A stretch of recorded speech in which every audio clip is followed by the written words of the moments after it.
دور نبوت میں سالبہ بن ابی حاتب نے زکوٰۃ نہیں دیا تو ہلاک و برباد ہو گیا۔ حضرت ابو امامہ باہلی رضی اللہ تعالیٰ عنہ بیان فرماتے ہیں، سالبہ بن ابی حاتب انصاری نے ہمارے پیارے رسول صلی اللہ تعالیٰ علیہ وسلم کی خدمت عالیہ میں عرض کی، یا رسول اللہ صلی اللہ تعالیٰ علیہ وسلم، میرے لیے دعا فرمائے کہ میں مالدار ہو جاؤں۔ ہمارے حضور صلی اللہ تعالی وسلم نے فرمایا، اے سالبہ، تھوڑا مال زیادہ مال سے بہتر ہے، اس لیے کہ تھوڑے مال پر اللہ تعالیٰ کا شکریہ ادا کرنا آسان ہے اور زیادہ مال پر شکر ادا کرنا مشکل ہوتا ہے۔ یہ حکم سن کر سالبہ واپس چلا گیا، مگر مال و دولت کی محبت نے اسے پھر بارگاہ رسالت میں حاضر ہونے پر مجبور کیا، اور سالبہ دوبارہ حاضر ہوا اور عرض کی، یا رسول اللہ صلی اللہ تعالی وسلم، دعا فرما دیجئے، وہ اپنے فضل و کرم سے مجھے مالدار بنا دے۔ اور سالبہ کہنے لگا، قسم ہے اس ذات پاک کی جس نے آپ کو سچا رسول بنا کر بھیجا ہے، اگر وہ اللہ تبارک و تعالی مجھے مال و دولت سے نوازے گا تو میں اس مال کو اللہ تعالیٰ کی راہ میں خرچ کروں گا اور ہر حقدار کا حق ادا کروں گا۔ یہ سن کر اللہ تعالیٰ کے حبیب، امت کے طبیب مصطفیٰ کریم صلی اللہ تعالی علیہ وسلم نے اپنے دستے رحمت کو دعا کے لیے اٹھائے اور سالبہ کے حق میں دعا فرمائی، اے اللہ سالبہ کو مال عطا کر۔ ہمارے حضور کریم صلی اللہ تعالی علیہ وسلم کی دعا سالبہ کے حق میں قبول ہو چکی تھی۔ حضرت ابو امامہ رضی اللہ تعالیٰ عنہ فرماتے ہیں کہ سالبہ نے کچھ بکریاں خریدی اور اللہ تعالیٰ کی شان کہ وہ کیڑوں کی طرح بڑھنے لگی، یہاں تک کہ مدینہ منورہ میں جگہ تنگ ہونے لگی، تو سالبہ اپنی بکریوں کو لے کر مدینہ منورہ سے دور جنگل میں چلا گیا اور وہیں بکریوں کے ساتھ جنگل میں رہنے لگا۔ پہلے 5 وقت کی نماز مسجد میں آ کر جماعت سے پڑھتا تھا، مال بڑھتا گیا تو اب صرف ظہر اور عصر کی نماز جماعت سے آ کر پڑھتا،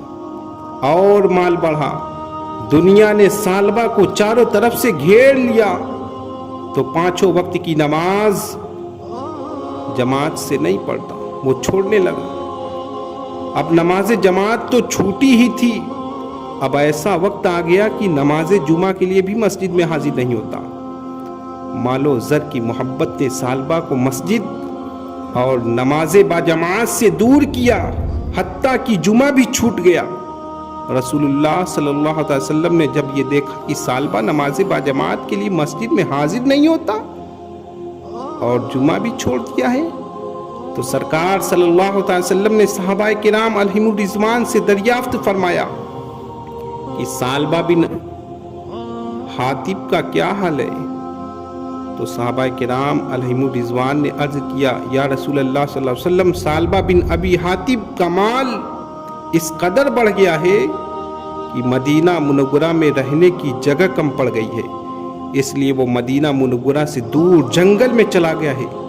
ہمارے پیارے نبی صلی اللہ علیہ وسلم نے فرمایا، سالبہ تجھ پر افسوس، سالبہ تجھ پر افسوس۔ اب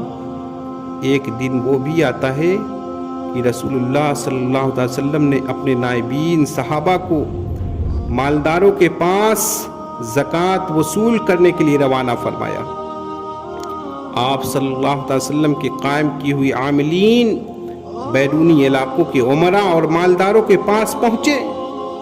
اور حضور مصطفیٰ کریم صلی اللہ علیہ وسلم کا حکم سنایا،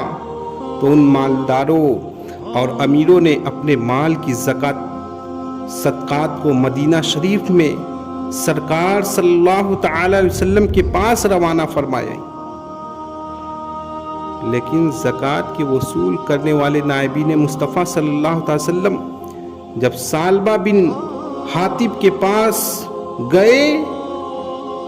تو وہ یہ کہہ کر زکوٰۃ دینے سے انکار کر دیا کہ یہ تو ٹیکس ہے، یہ تو ٹیکس ہے، میرے مال کا ٹیکس آپ لگا رہے ہیں، جاؤ فرصت کے وقت میں سوچوں گا اور پھر زکوٰۃ ادا کروں گا۔ عاملین جو زکوٰۃ لینے والے تھے نائبین سالبہ کا یہ جواب سن کر دربار رسالت صلی اللہ علیہ وسلم میں واپس چلے آئے۔ ابھی انہوں نے سالبہ کا کوئی پیغام اللہ کے نبی علیہ الصلوۃ والتسلیم سے عرض نہیں کیا تھا کہ حضور صلی اللہ علیہ وسلم نے فرمایا، اے سالبہ افسوس ہے، اے سالبہ افسوس ہے کہ تو نے زکوٰۃ دینے سے انکار کر دیا ہے۔ اللہ اکبر۔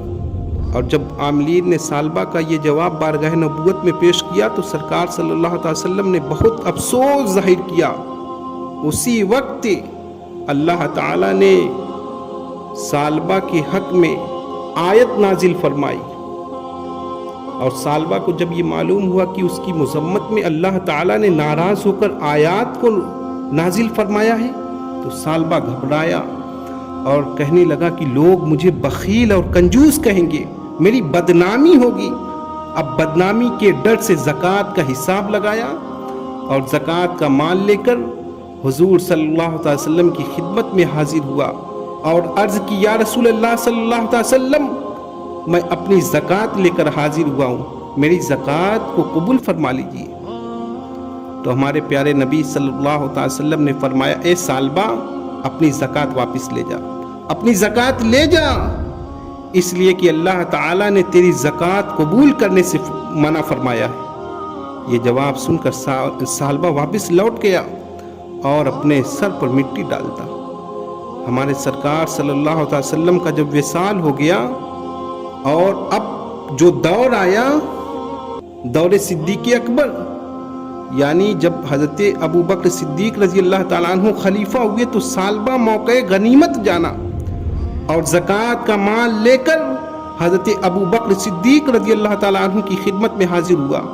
تو حضرت ابو بکر صدیق رضی اللہ تعالیٰ عنہ خلیفہ رسول صلی اللہ علیہ وسلم نے یہ فرما کر زکوٰۃ لینے سے انکار کر دیا کہ جب ہمارے آقا کریم صلی اللہ علیہ وسلم نے تیری زکوٰۃ قبول نہیں کی تو میں تیری زکوٰۃ کیسے قبول کر سکتا ہوں۔ پھر حضرت عمر فاروق اعظم رضی اللہ تعالیٰ عنہ کے زمانے میں سالبہ زکوٰۃ کا مال لے کر حاضر ہوا تو امیر المومنین حضرت عمر فاروق اعظم رضی اللہ تعالیٰ عنہ نے یہ کہہ کر زکوٰۃ لینے سے انکار کر دیا کہ رسول اللہ صلی اللہ علیہ وسلم نے اور خلیفہ اول یار غار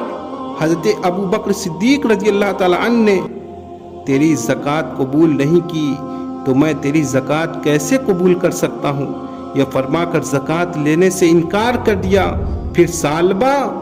خلیفہ سوم ذو النورین حضرت عثمان غنی رضی اللہ تعالیٰ عنہ کے زمانے خلافت میں مر گیا۔ تو حضرات دیکھیے، زکوٰۃ نہ دینے کی وجہ سے،